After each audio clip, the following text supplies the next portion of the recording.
In today's video, I talk about why meal plans aren't evil.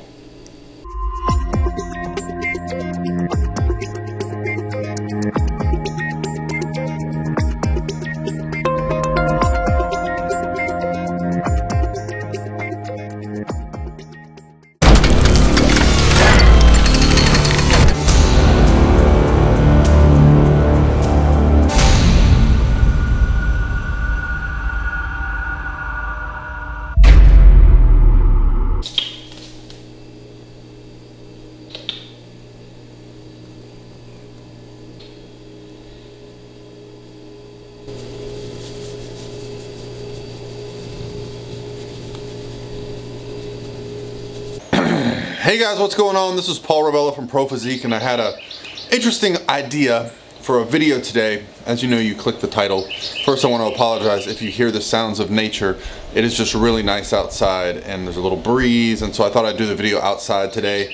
My new house, there's not a lot of great locations inside for shooting, but we will resolve that soon enough. So today's video comes to you because I had an interesting conversation yesterday with a person who is interested in getting in better shape and wanted to get on like a healthy diet and that type of thing, and comes from a background of zero interest in competition or zero interest in, didn't even know what macronutrients were. We're talking about the basic person that watches the news or listens to people and hears that things are healthy or not healthy.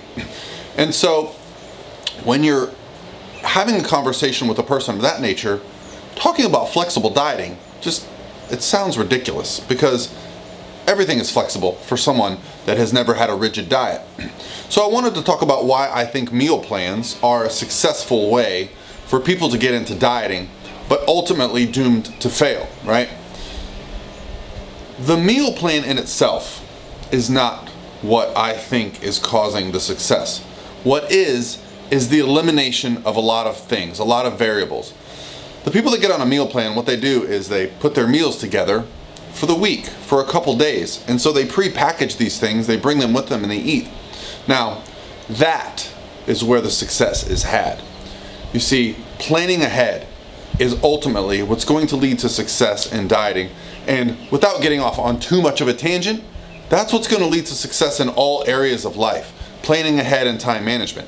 But specifically with diet, because most of us live in cultures where food is so socially dominant that when we're in a situation, we're going to have some food that we normally wouldn't, or that might not be productive for our goals. But when you have a plan and you have a prepackaged meal, or you have meals or food prepared, it's easier to not reach for something because you're hungry when you know you have a meal coming up. I find myself doing the same thing.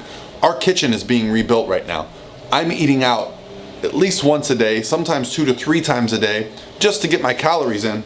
And what I'm finding is that I miss the regimented nature of my meal prep, of putting my meals together for a couple days at a time. Because when I'm working at my desk, what's happening now is I'm thinking to myself, oh, it's almost time to eat. What am I going to eat?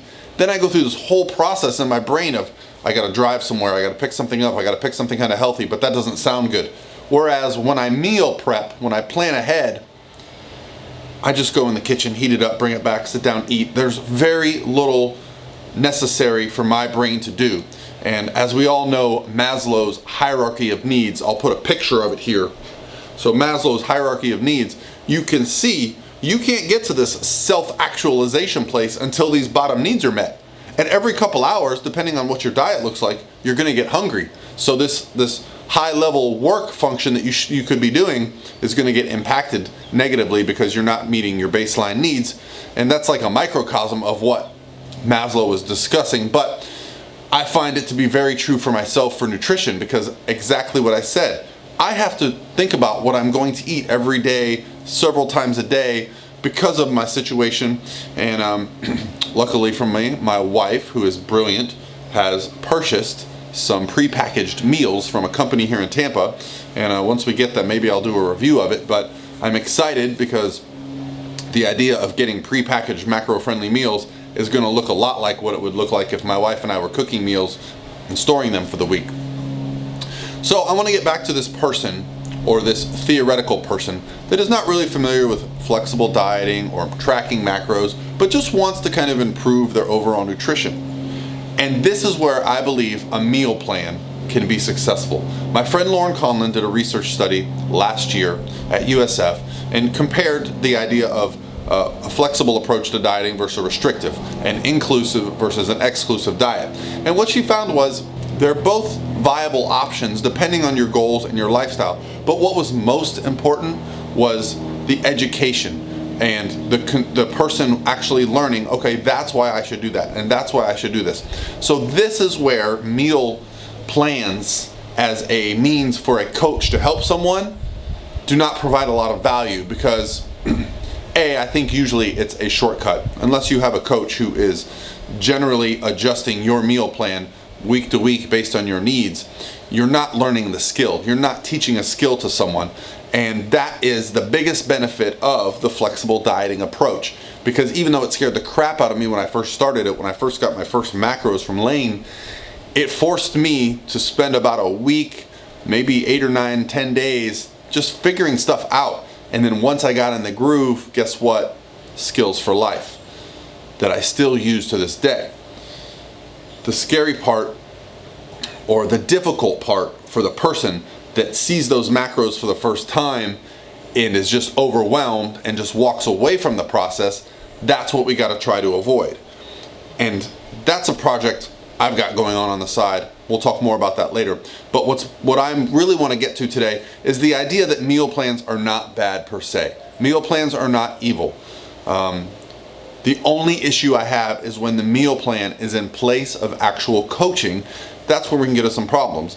So what can we do to meal plan and plan ahead? Well, there's lots of options when it comes to ordering prepackaged foods, but what I like to do is cook in bulk.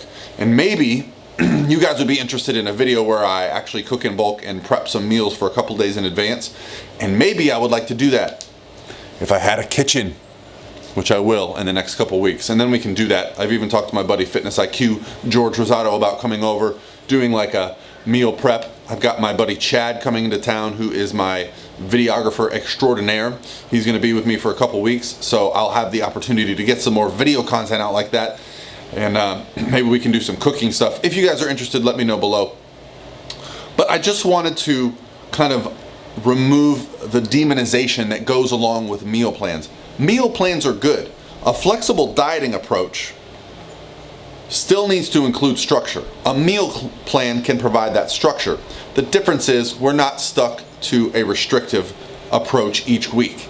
We can change the foods to what meets our needs for our goals, and also what meets our needs for satiety, for looking forward to things, to enjoying.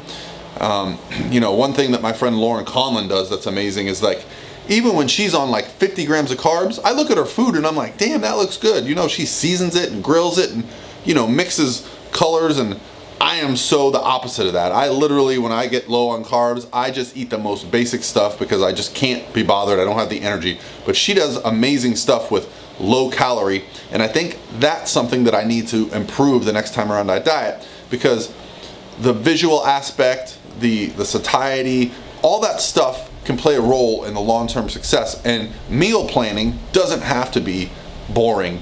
And hopefully that's something I can share with you guys in the near future as we get into some better video content, and as my kitchen is here and Chad is here. Hopefully those two things mesh and we can do some cool stuff. I'd love to hear you guys' thoughts on what you would be interested in, whether it be shopping trips to the grocery store, how to store the food, how to prep the food. Maybe I can get Lauren over here and help me make the food look good, stuff like that. So I would be very interested if any of that is something that you would like to see.